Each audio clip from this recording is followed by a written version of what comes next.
Rui Barbosa DeVry. Educação de qualidade internacional. Cursos de engenharia, saúde e gestão em 3 campi. Laboratórios de alto padrão. Experiências internacionais exclusivas da DeVry, um dos maiores grupos de ensino do mundo. Venha estudar na Rui Barbosa DeVry, a melhor de Salvador, com padrão internacional. Vestibular 24 de janeiro.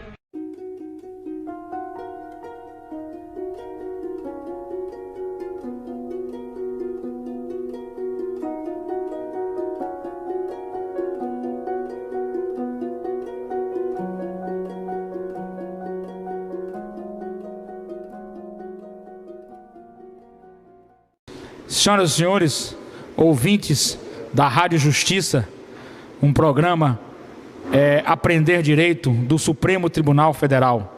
Estamos falando para o Brasil todo, para os nossos ouvintes. Quero agradecer à Rádio Justiça, aos nossos diretores, aos nossos colaboradores, enfim, Rádio Justiça, programa Aprender Direito do Supremo Tribunal Federal. E o tema que nós temos hoje é um tema interessante, que envolve direito tributário, poder de coercitividade do Estado na tributação e as consequências e efeitos psicológicos nos contribuintes, que recebem uma carga de pressão psicológica com referência à tributação. Então, os temas que nós escolhemos são definição de direito tributário, obrigação tributária, poder de coercitividade do Estado na tributação e os efeitos psicológicos nos contribuintes, que pode inclusive gerar a depressão, certo? Então é muito importante que nós possamos entender bem a definição do que vem a ser o direito tributário.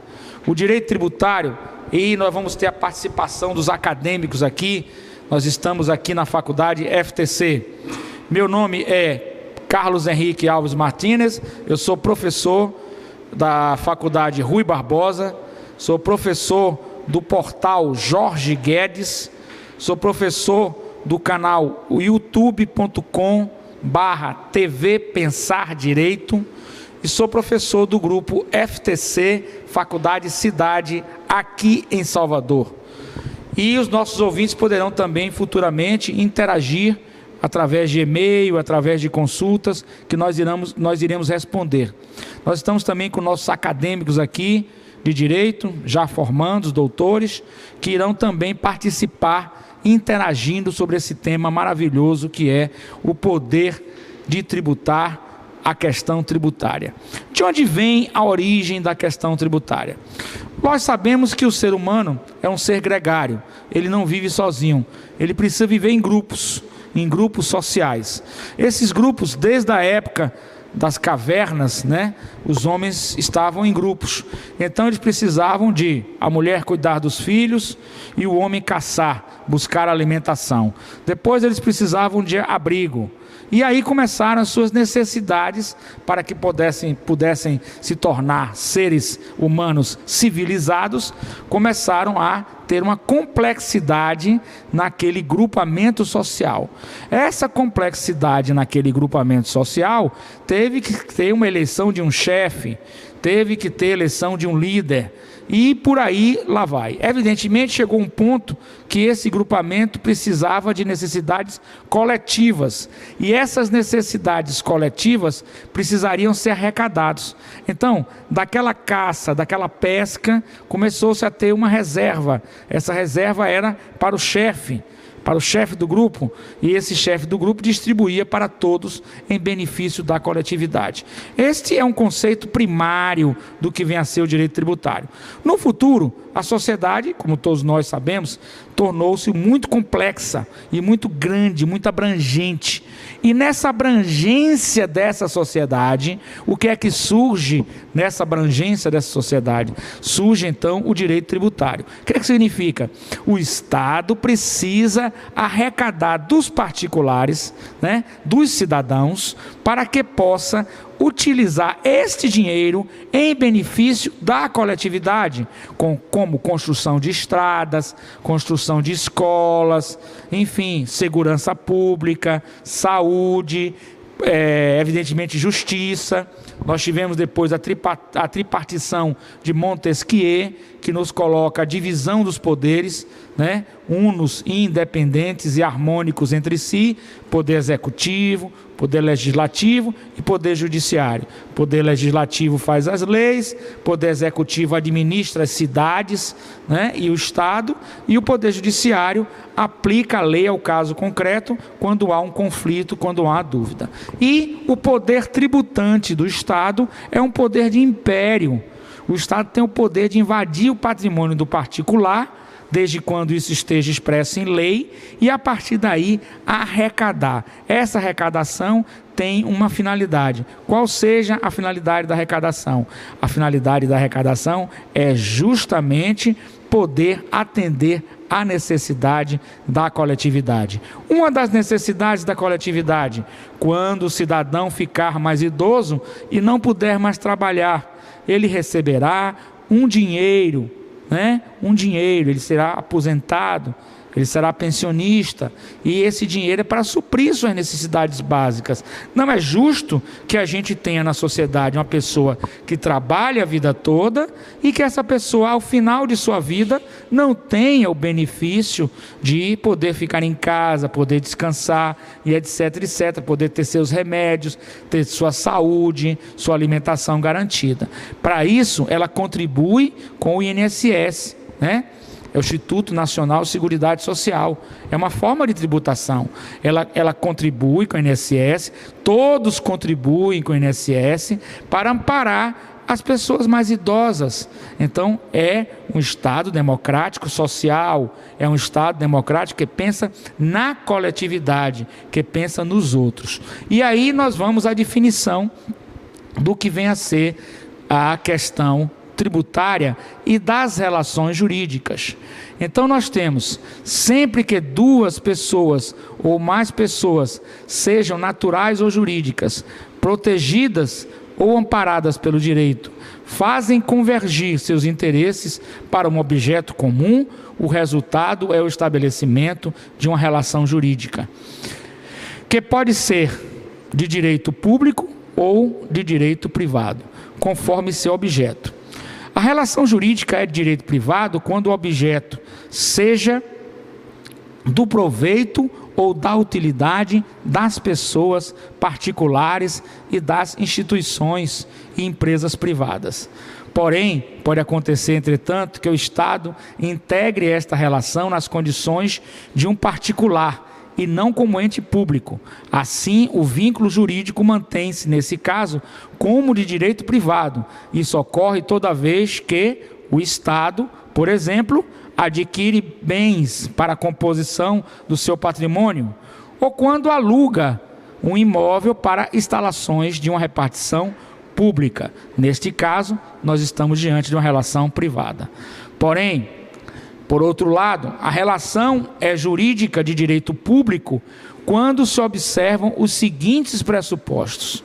Letra A: o Estado é, pelo menos, uma das partes envolvidas na relação. Letra B: o Estado é o titular do direito. E aonde o Estado é titular de direito?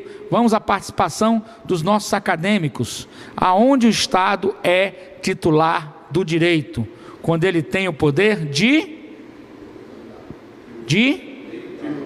tributar. Então, por favor, venham até aqui os acadêmicos para já falar desse poder tributar de forma simples, de forma tranquila, nesse debate que nós estamos fazendo e nesse programa Aprender Direito da Rádio Justiça do Supremo Tribunal Federal.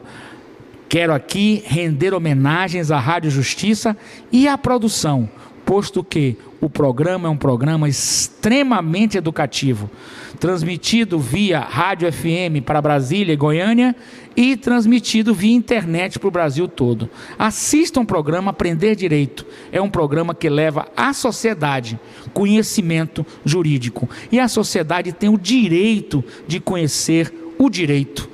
Não é? Conhecer os seus direitos é seu direito. Então, meu querido acadêmico aqui, nós estamos nesta questão que nós estamos levantando sobre o Estado ser o titular do direito de tributar. Qual é a sua opinião é sobre essa questão. O Estado ser o titular do direito de tributar. Pode falar no microfone.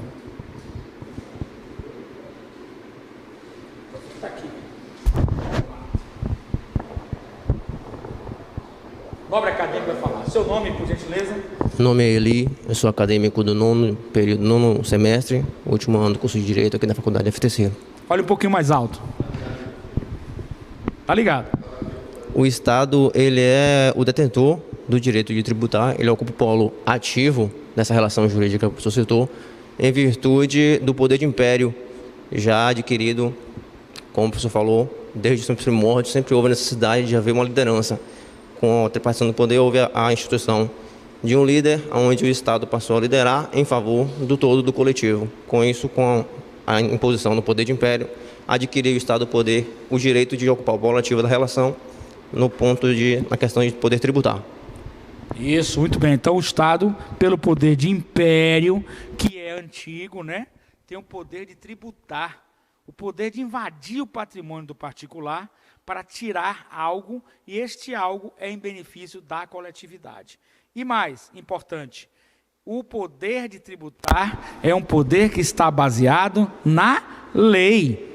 Não se pode tributar fora da lei. Isso é uma espécie de garantismo. Meu querido Guimarães, sobre esse garantismo, é importante que você dê essa opinião. Porque se não houvesse o garantismo, nós estaríamos o quê? À mercê também do Estado. E isso não é interesse, inclusive do nosso egrégio Poder Judiciário. Eu quero aqui render homenagens pelo programa que vem sendo feito pelo Supremo Tribunal Federal, que é o programa Começar de Novo. É um programa que eu rendo homenagens ao ministro do Supremo Tribunal Federal, Sua Excelência, ministro doutor Ricardo Lewandowski. Ele tem feito, é um entusiasta no programa Começar de Novo, mudando um pouco assim de polo, no sentido de que o preso possa começar sua vida após deixar o cárcere. Começar com a profissão, começar para se tornar um trabalhador e não voltar a reincidir. Eu mando uma homenagem também à doutora Maria do Socorro, do Tribunal de Justiça do Estado da Bahia, que está empenhada nesse processo, é o processo Começar de Novo, e aos ministros do Supremo Tribunal Federal. A Rádio Justiça tem colaborado muito com isso. E o nosso programa Aprender Direito é justamente um programa que leva à sociedade uma informação clara, precisa, uma informação simples, para que a nossa população possa entender o direito, aprender o direito e ser conhecedor dos seus direitos para poder exercê-los de forma melhor. Meu querido Guimarães. Olá, eu sou Valdenir Guimarães, acadêmico do nono semestre também do curso de Direito. A importância do garantismo no direito tributário, creio que é para promover a ordem pública, porque garantindo os direitos que as pessoas vão exercer em seu patrimônio, em pagar o tributo de forma correta, ou na área pessoa física ou pessoa jurídica, vai ter a oportunidade de você também ser preservado de que o Estado não venha adentrar no seu patrimônio e de forma até agressiva vinha prejudicar o contribuinte ou o proprietário do bem. Nós estamos encerrando esse bloco, falta um pouco tempo, e no próximo bloco nós vamos falar um pouco sobre obrigação tributária, poder de coercitividade do Estado na tributação e os efeitos psicológicos nos contribuintes, que pode inclusive gerar o contribuinte à depressão. Eu gostaria também de ouvir o colega aqui sobre essa questão também do garantismo. Se não houvesse o garantismo, como seria esse poder de tributar? Ou outro colega que queira participar também.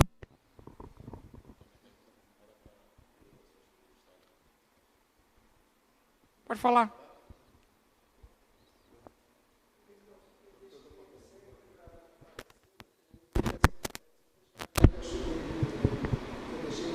Se eu deixar aberto,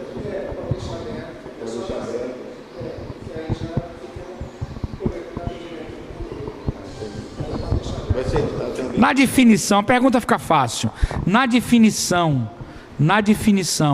do poder de tributar, na definição do poder de invadir o patrimônio do cidadão, conforme o nosso querido Guimarães também falou aqui nesse encontro que nós estamos fazendo no programa Aprender Direito. É necessário, então, como ele falou, a legislação. Fora da legislação, nós teríamos o quê? Que situação poderíamos ter nessa questão? Se não houvéssemos esse garantismo, se não houvéssemos essa legalidade, se não houvéssemos o nosso honrado Poder Judiciário para coibir até mesmo os abusos do Estado. Porque o Poder Judiciário, ele tem esse papel. Meu querido, suas palavras.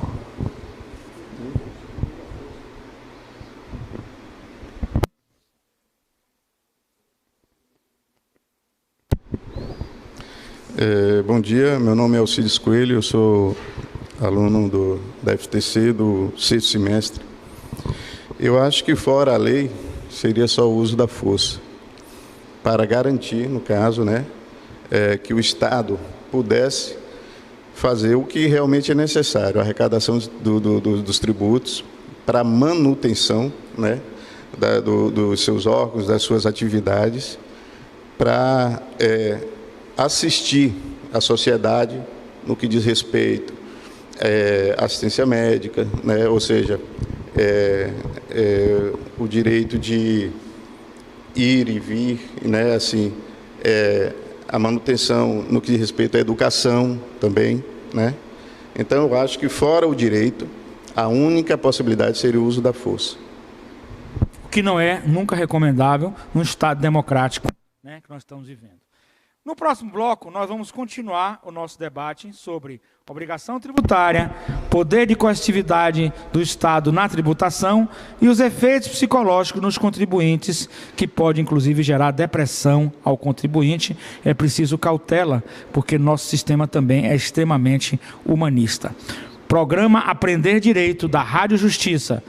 Meu nome é Carlos Henrique Alves Martínez, professor da Faculdade Rui Barbosa, professor do portal Jorge Guedes, professor do youtube.com/TV Pensar Direito, professor do grupo FTC Faculdade Cidade. Às suas ordens e até o próximo programa. Fique conosco. Aprender Direito, uma forma de educação, um programa educacional, para que o senhor e a senhora saiba, conheça os seus direitos. Conhecer os seus direitos é um direito seu, inalienável. Muito obrigado, até o próximo bloco.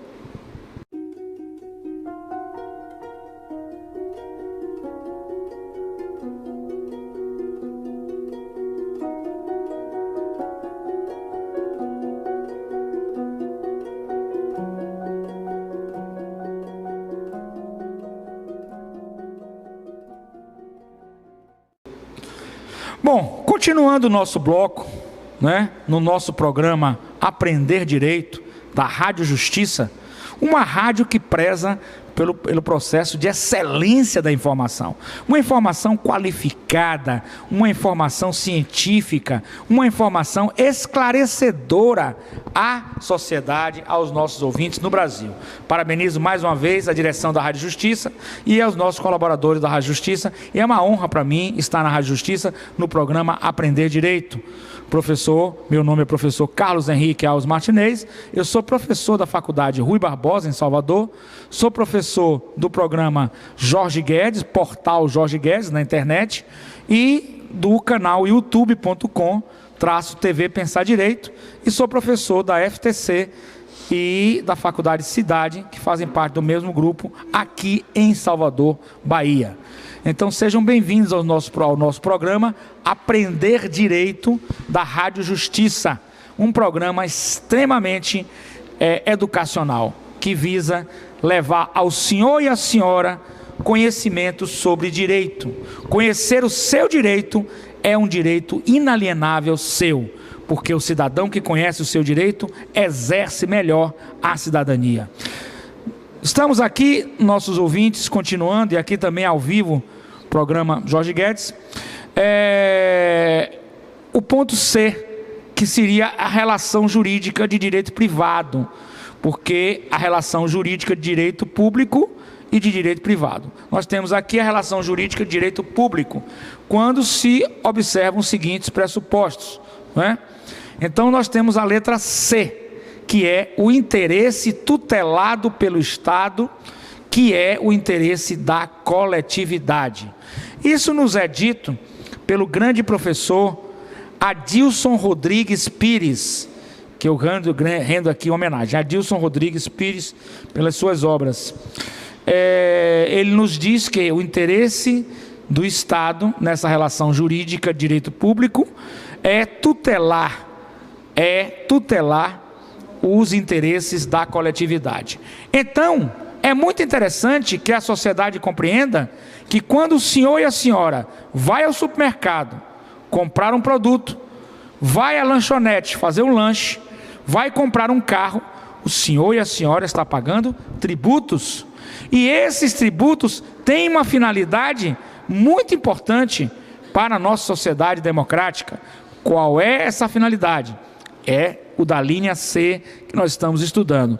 É o interesse tutelado do Estado, né? Que ele visa o interesse maior, que é o da coletividade.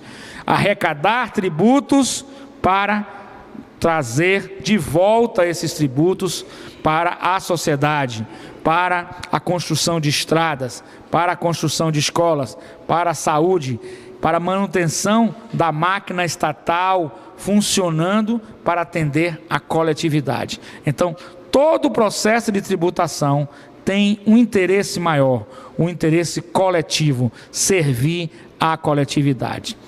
Prosseguindo, nós temos que a definição de direito tributário. O Estado, no exercício do chamado poder de império, e esse poder de império vem de longas datas, onde o Estado podia fazer tudo, e hoje nós evoluímos, né? Nós evoluímos tanto na tripartição de Montesquieu, né? Que divide o Estado é uno, mas o divide em três, poder executivo, legislativo e judiciário, quanto na questão liberté, égalité, fraternité, que foi a Revolução Francesa, que permite com que o Estado possa realmente ser legalista para justamente poder cobrar o imposto dentro da legalidade.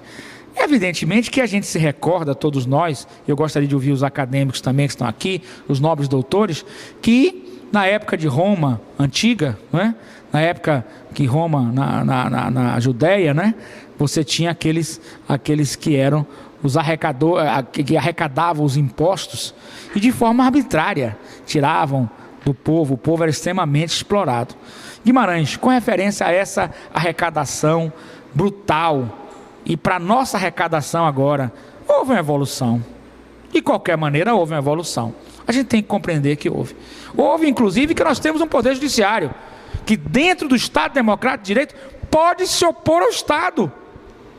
Pode dizer, o poder judiciário tem independência. E ele pode dizer ao Estado, certo? Mesmo fazendo parte dele, porque ele é quem diz o direito ao caso concreto, ao poder judiciário, ao nosso egrégio poder judiciário. E aí nós estamos assistindo decisões do Supremo Tribunal Federal, que são decisões coerentes, sensatas, e que têm realmente coibido, como guardião da Constituição Federal, mais uma vez, a homenagem ao doutor Ricardo Lewandowski, Sua Excelência, o ministro, que tanto tem feito na sua administração. Então, houve uma evolução da época de Roma Antiga, que dominava o povo judeu, né, e cobrava impostos de forma arbitrária, para hoje, nosso querido Guimarães. Concordo e afirmo que houve evolução, mas não houve mudança, porque nesse tempo de Roma dizia dar a César o que é de César, né?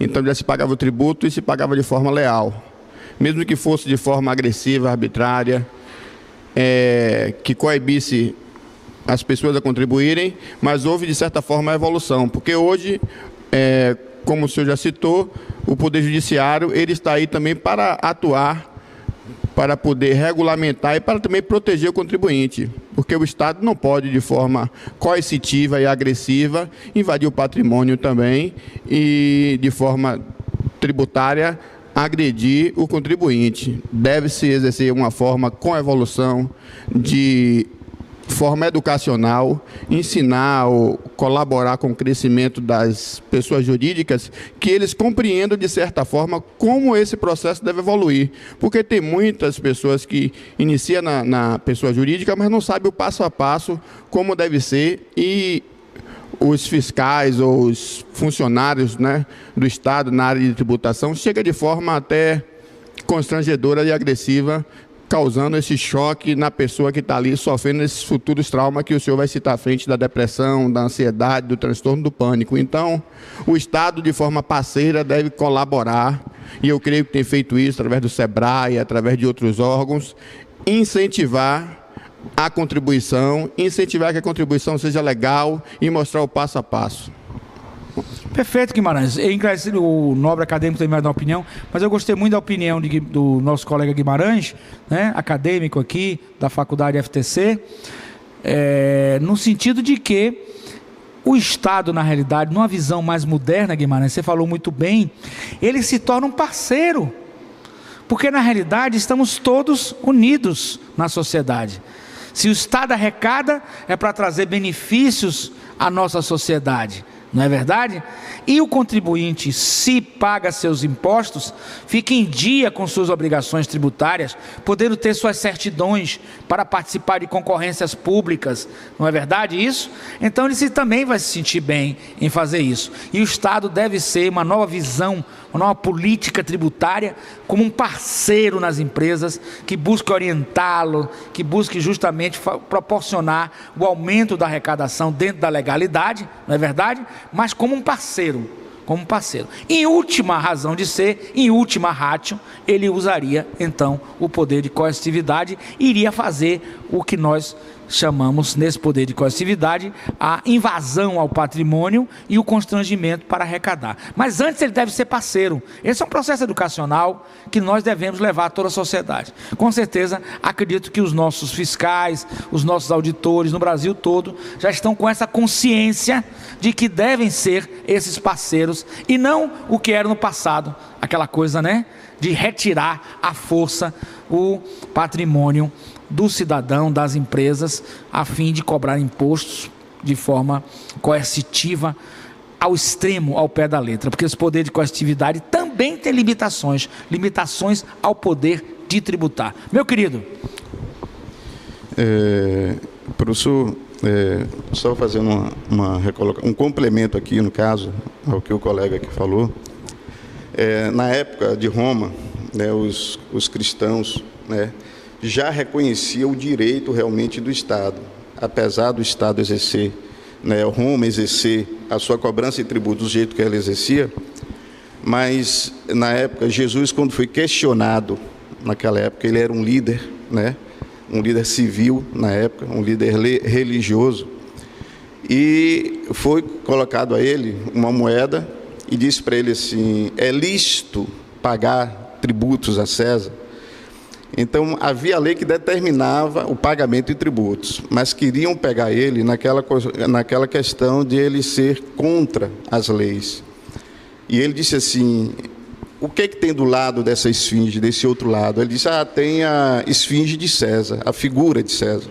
Aí ele disse assim: dê a César o que é de César e dê a Deus o que é de Deus.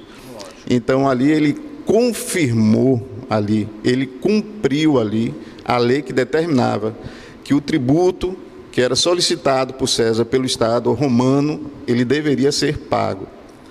Mas eu tinha uma pergunta aqui, professor, para fazer ao senhor o seguinte: o direito tributário, ele é o ramo do direito que ele regula a relação jurídica do Estado com o contribuinte.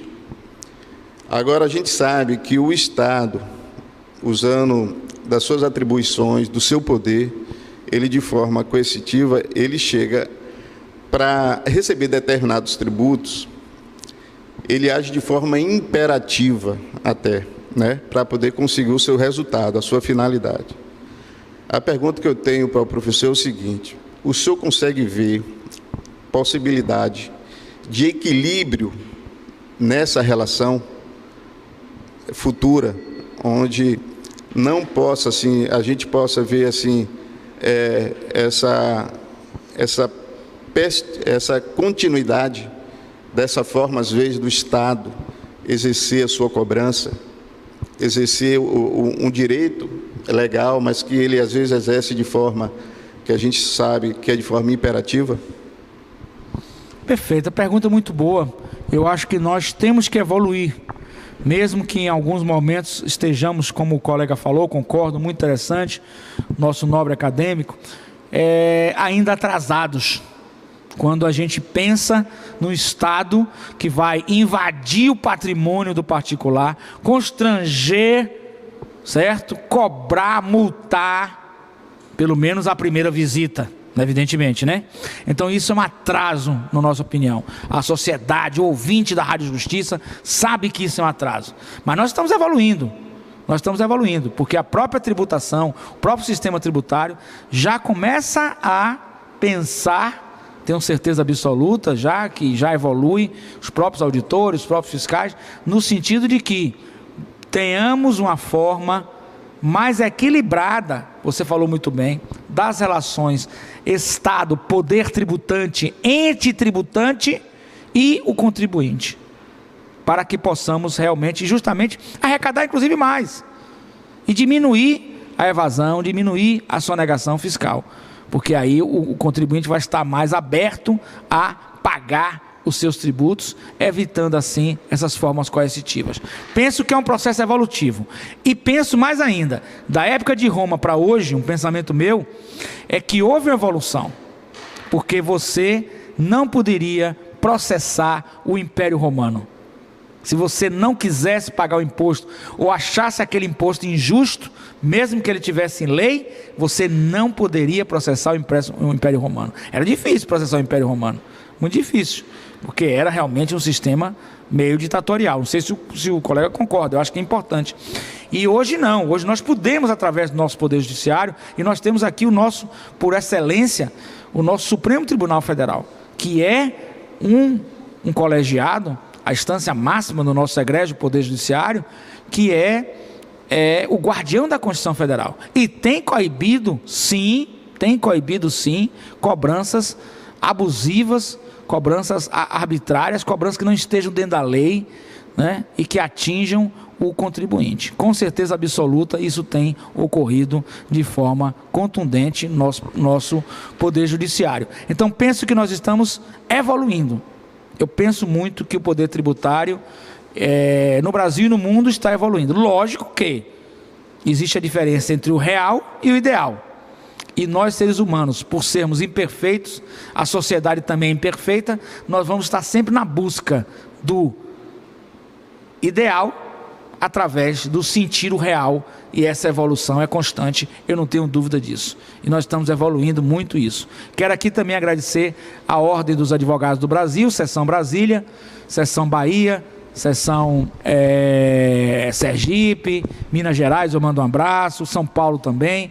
E através do advogado, que é o baluarte da sociedade, é que esse advogado permite a liberdade de poder peticionar contra o Estado, contra uma arbitrariedade que o Estado, por algum motivo, esteja cometendo na cobrança de tributos. Mas também, por outro lado, não vamos ser pessimistas. Acredito muito que a própria fiscalização, o próprio poder tributante, os entes tributantes, já estão, com certeza, Guimarães, pensando muito em formas de arrecadação que não sejam tão coercitivas, que não sejam tão constrangedoras, porque sabem os especialistas de que essa forma arrecada muito mais impostos do que a outra forma. Tenho certeza que Guimarães tem essa experiência para nos passar.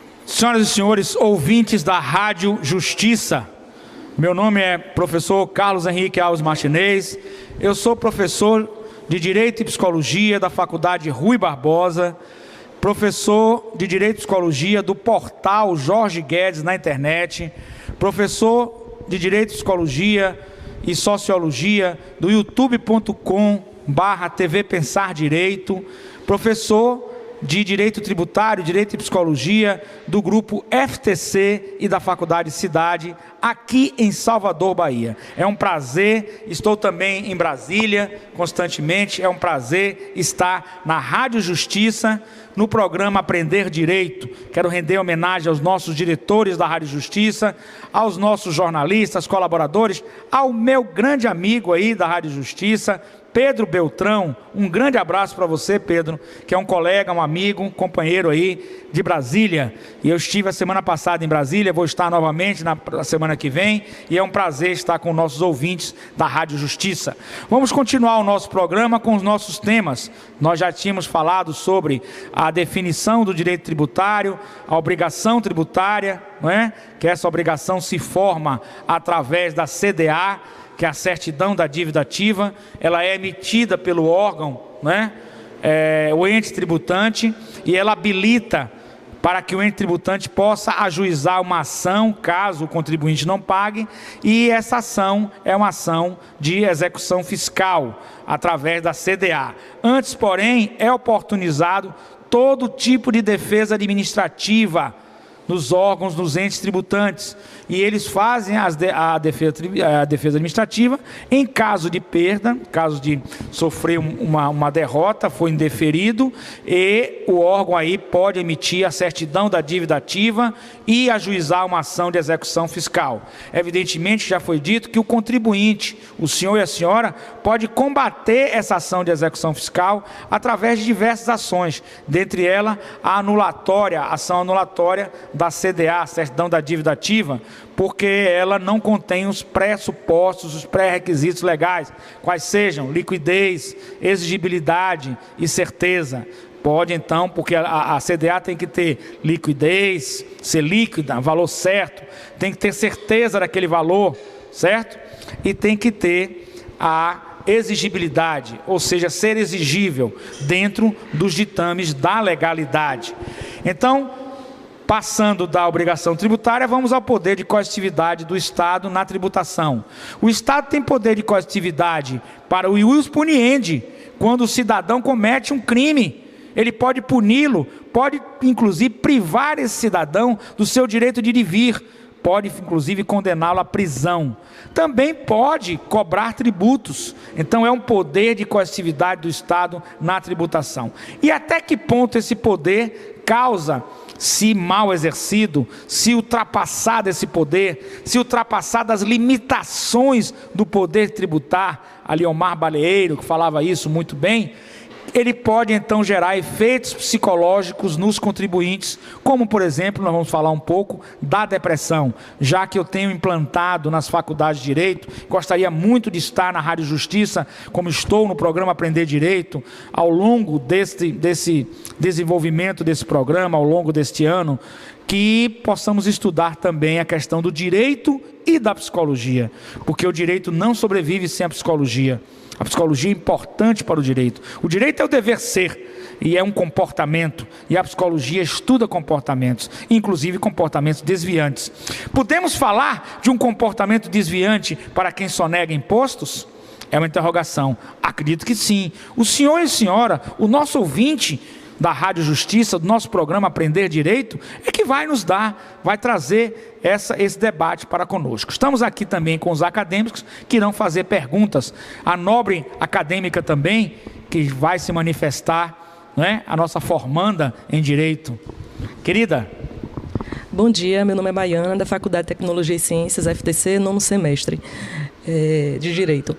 Eu gostaria de fazer, professor, um link em relação à questão da coercibilidade do Estado, justamente com a questão da Idade Média, em que eram que se cobrados tributos, e esses tributos eles não vinham para manutenção a favor da sociedade, né? Não vinham para ajudar a sociedade. Eram simplesmente cobrados tributos, se cobravam tributos até para morrer, como o tributo da mão morta, por exemplo, que para que o seu filho viesse a herdar a sua herança, viesse a ter a sua herança, o pai tinha que pagar esse tributo da mão morta, como outros tributos, até para atravessar uma ponte, cobravam-se esses tributos.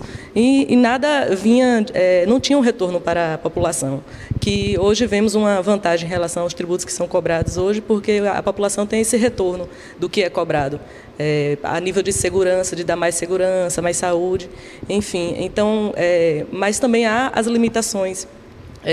Que limite ainda poderia existir hoje com relação à questão do poder de tributar? Nós vemos os limites com relação aos próprios princípios do direito tributário, né?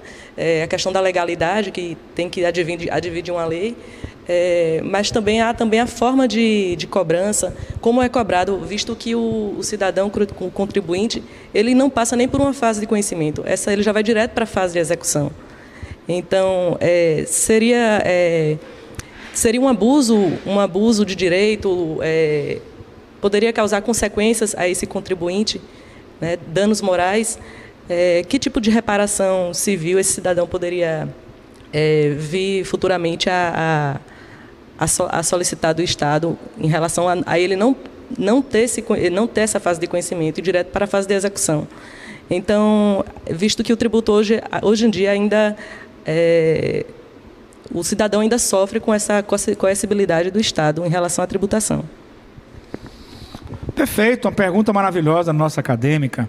Na realidade, quando se fala em legalidade, se fala dentro de um processo de legalidade. Se o processo do direito tributário é um processo que ele já vai através da certidão da dívida ativa, não é isso? Ele já vai entrar com ação de execução fiscal. Se a lei determina isso, em tese ele está dentro da lei. Porém, ele difere de outros processos judiciais, como por exemplo o colega nos falou na aula, na questão do direito do consumidor, em que existe uma audiência de instrução e etc, né? E a própria Constituição Federal diz que nenhum direito ou lesão ou ameaça a direito poderá deixar de ser apreciada pelo Poder Judiciário. Então, na realidade, nós precisamos e aí requer uma mudança na legislação, porque a legislação hoje é assim, nós precisamos mudar uma legislação para oportunizar, para que essa legislação nova possa estar em sintonia, possa estar em reciprocidade, possa ser recepcionada melhor pela Constituição Federal. Constituição da República Federativa do Brasil de 1988, que garante o que ao cidadão? Contraditório, ampla defesa, devido processo legal e uma série de coisas. Uma pergunta só, e aqui eu não estou aqui para, digamos assim, afirmar, até porque nós somos, né, estudiosos e doutrinadores. Será que ao fazer um processo de execução fiscal direto, sem passar por um processo de conhecimento, é uma indagação minha, né? Eu sou ousado ao fazer a indagação, não é verdade? Será que nós estaríamos ferindo o devido processo legal, o contraditório e a ampla defesa, expressos na Constituição Federal de 88? Expresso na Constituição Federal de 88, não é verdade? Será que nós estaríamos ferindo direitos e garantias fundamentais do cidadão? É uma interrogação para estudos, para pesquisas e para levar para o senhor e senhora, que é o nosso ouvinte da Rádio Justiça, não é?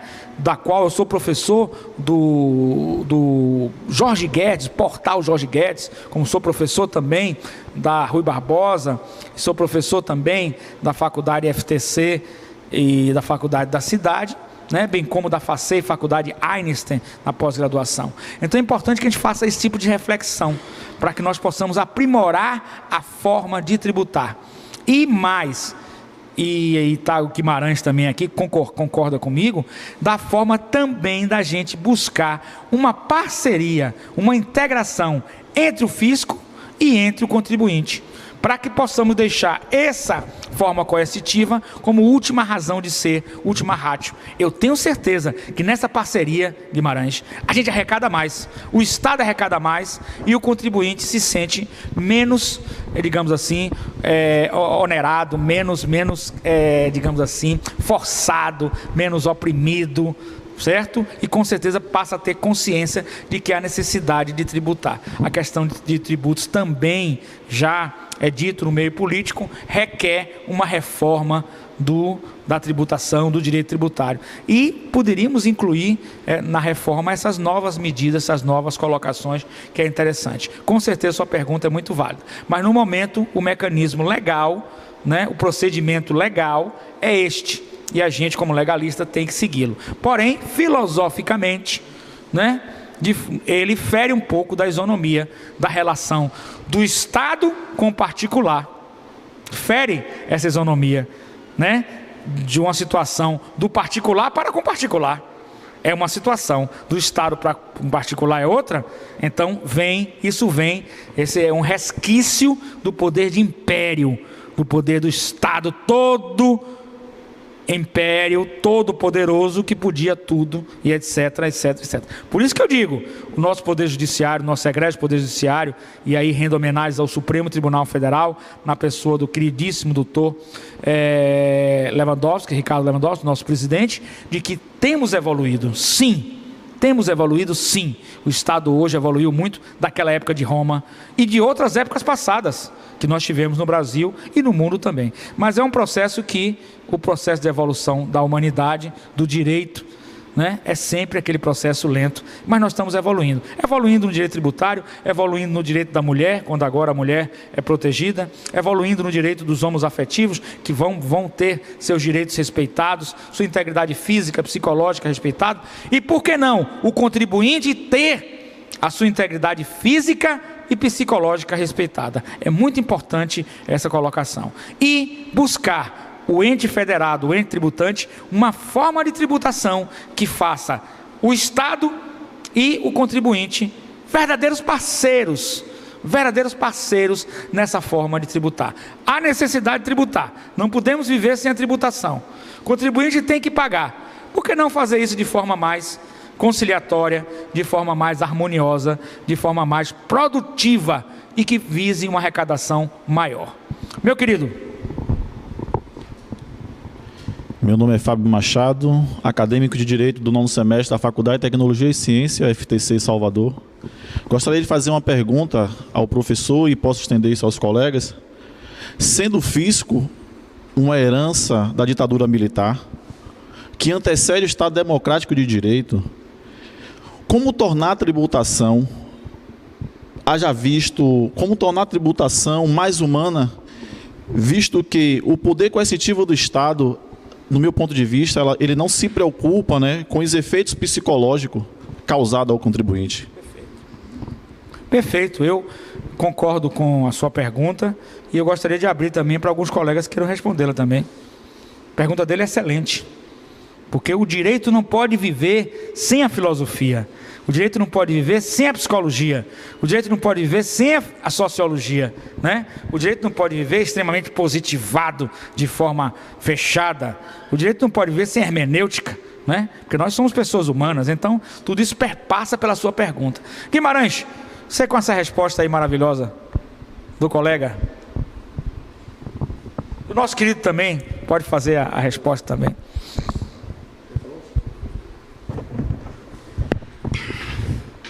Professor Carlos e meu colega aqui, eu percebo o seguinte, o Estado, ele não tem essa preocupação, né, e essa visão de saber qual é o resultado que a sociedade, que o contribuinte vai ter com a sua forma de se cobrar determinado imposto,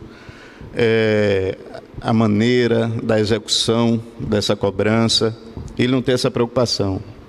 Eu vejo que a psicologia, ela permite a percepção desse resultado, né? O que acontece, né, com o contribuinte quando ele de forma imperativa pelo Estado, de forma assim coercitiva, ele sofre essa invasão em seu patrimônio, em seus bens, né? assim, sem o que a gente percebe que seria o direito de se defender, na verdade, né? Primeiro o Estado vem, atua, toma, e depois diz assim, agora você se manifeste. Então, imagine a gente, professor, em casa, é como se uma pessoa invadisse a nossa casa e dissesse assim, eu vou levar isso aqui. Não, mas isso aqui é meu. Agora isso aí você vai procurar ver depois. Mas eu estou determinando agora que isso aqui é meu. Então, assim, o ramo da psicologia é uma área que permite se perceber o constrangimento, né, a insatisfação, né, e os danos, né, que são causados por certas ações do Estado, no que diz respeito ao nosso psicológico. Realmente, como se vê, né, aí fora, na prática, a pessoa fica, às vezes, abalada de tal forma que não consegue produzir, não consegue trabalhar, não consegue dar continuidade, até de forma a tentar resolver aquilo, trabalhar para resolver aquilo, produzir para poder pagar aquilo. Então, assim, eu percebo que o Estado não tem essa preocupação, né? Mas a psicologia, né, a psicanálise, então, ela permite a gente conhecer esse outro lado da moeda, desse resultado. Então, o que nós estamos aqui trabalhando é justamente isso, é que é preciso que o Estado tenha uma nova política, né? Tenhamos uma reforma no direito tributário, para que possamos ter um Estado que possa arrecadar seus tributos, mas que possa, como o colega falou, ser mais humanista e que possa levar o empresário a continuidade. Eu acho que um ponto que o colega falou é muito importante para o ouvinte da Rádio Justiça, é muito importante, porque não esqueçam de uma coisa, os micro e pequenos empresários constituem uma grande arrecadação da nação, concordam comigo? Então, você perdê-los não é interessante para o Estado, não é? Então, o Estado deve criar esse mecanismo, já está, inclusive, a legislação tem sido simplificada, isso é verdade, mas deve criar mecanismo no sentido de orientar. O processo de fiscalização passa por um processo de orientação, de conscientização, para manter aquela empresa, aquele pequeno empresário vivo, porque ele é peça importante na engrenagem tributária, ele é peça importante no dever do Estado de cuidar da coletividade. O Estado precisa arrecadar dele, o Estado precisa dele, assim como o Estado precisa que ele continue, que dê continuidade à sua atividade. Então, esse lado psicológico é muito importante que possamos mudar a política tributária, possamos modificar a legislação tributária, a reforma tributária é essencial, com certeza, com novos parâmetros, que também ajudem o contribuinte a poder, digamos assim, estar vivo e contribuindo, está mantendo a sua empresa e contribuindo. Fora disso, nós estaremos perdendo aqui, acolá, um contribuinte importante, e o prejuízo é do Estado, que com certeza deixa de arrecadar. A questão que nós estamos falando, os efeitos psicológicos nos contribuintes com referência à depressão, é muito importante que a gente entenda que o contribuinte imaginemos que ele tem um pequeno comércio, e é isso que é importante que a gente possa entender, que o contribuinte que tem um pequeno empresário, se ele se sentir muito pressionado na carga tributária, se ele não consegue atingir aquela carga tributária, entre ele pagar o funcionário, entre ele retirar uma prolabore para a sua alimentação sua e de sua família, ele vai optar naturalmente, como ser humano, psicologicamente, por esses dois bens, né, que são mais importantes para ele. Vai criar uma bola de neve, vai criar uma dívida tributária. Não podendo pagar, tenho certeza que todo brasileiro, brasileira, pessoas honestas e íntegras, poderão cair num processo de um efeito psicológico de depressão. E essa depressão, ela entra em uma triade cognitiva, que leva ao quê?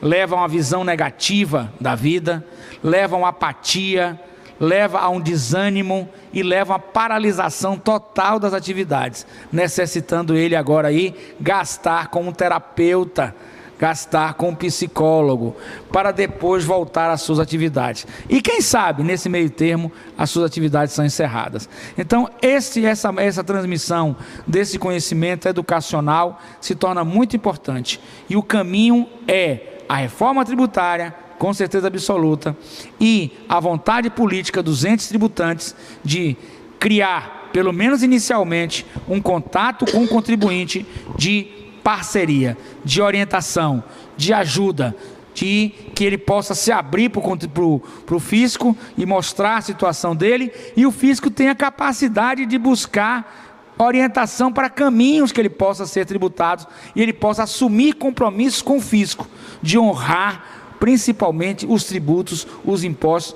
porque ele sabe que é importante para a nação, é importante para a tributação. O nosso tempo está se esgotando. Eu gostaria muito de agradecer à Rádio Justiça, na pessoa dos nossos diretores.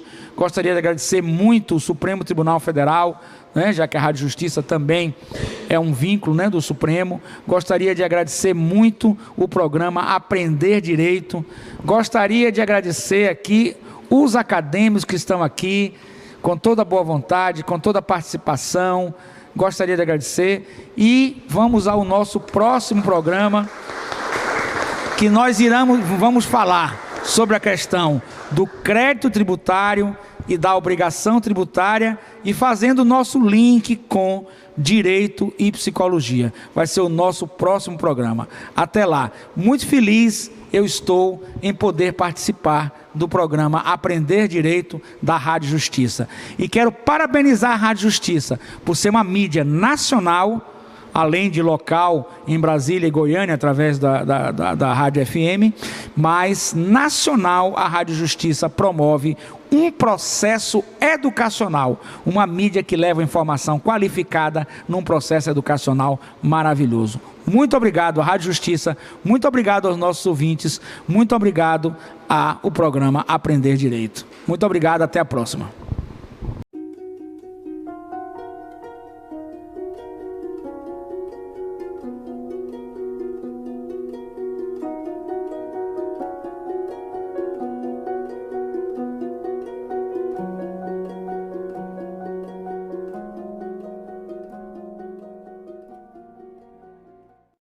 Área 1 DeVry, referência em engenharia. 100% engenharia com educação de qualidade internacional da DeVry. Laboratórios com alta tecnologia. Experiências internacionais dentro e fora do país. Área 1 DeVry, engenharia com qualidade internacional. Vestibular 24 de janeiro.